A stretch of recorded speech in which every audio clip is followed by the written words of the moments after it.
All Sir Topham Hatt's engines liked to look clean, bright, and shiny.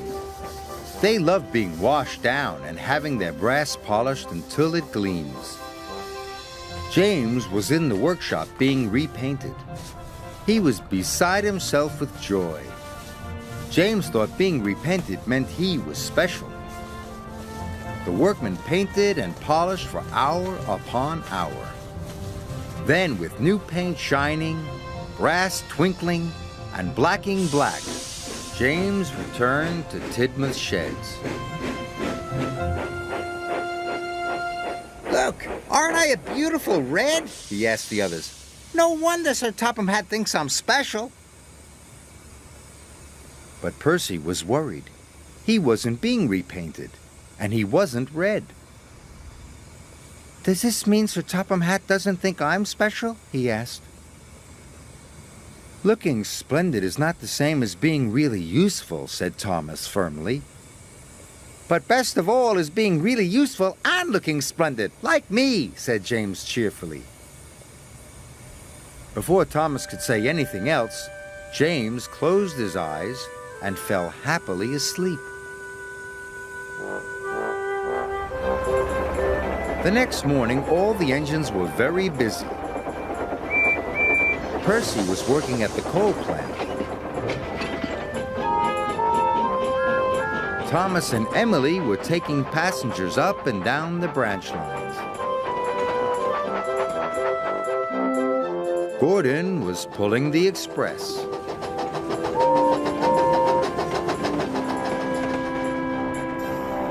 Sir Topham Hatt came to see James.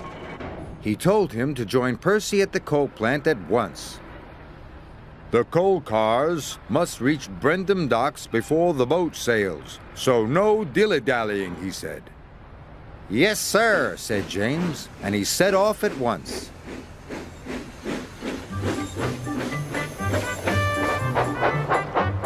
But James didn't go straight to the coal plant. He decided to go by the canal instead. Then he could see himself in the water for yard after yard after yard. Magnificent, he puffed. James had forgotten what Sir Topham Hatt had said. At the coal yard, Percy was working as hard as he could, but he was falling behind. The line of coal cars was getting longer and longer, and the yard manager was getting crosser and crosser. Where could James be? James was still enjoying himself, but there was no one around to share his fun, so he headed for Wellsworth Station. But as James pulled into Wellsworth Station, Gordon and the express were pulling out. The passengers had gone. "Bother," said James. He was disappointed, and he left the station. James headed straight for the branch lines. James saw Thomas. Look at me, he puffed. Don't I look fine? "You should be at work," called Thomas. But James didn't listen to Thomas. James was enjoying being James. But Percy wasn't enjoying being Percy. He was trying his hardest, but the troublesome trucks were being very naughty. Poor Percy was almost worn out. What will happen to the order now? Cried the yard manager. When James rolled into the coal plant, it was late in the afternoon. Percy was cross. So was the yard manager. To make up for lost time, he said, you must take an extra long line of coal cars to the docks. James was delighted. The docks were always bustling with engines and people. It's the place to be seen, he said. The troublesome trucks are being very naughty, warned Percy. But James still wasn't listening.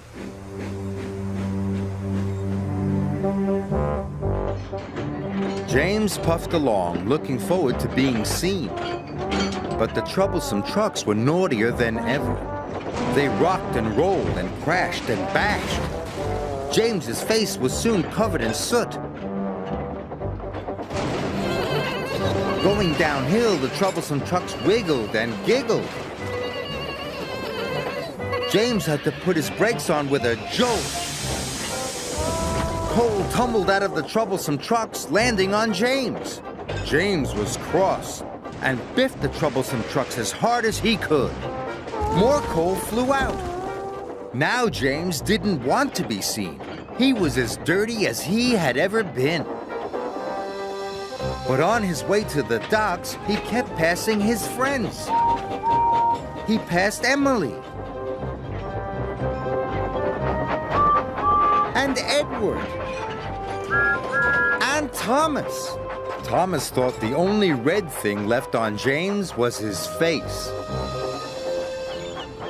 James trundled into Brendam Docks. He hoped no one would see him. But Gordon was at the docks with the express. He could not believe his eyes. He thought James was the grubbiest, grimiest, dustiest, dirtiest engine he had ever seen.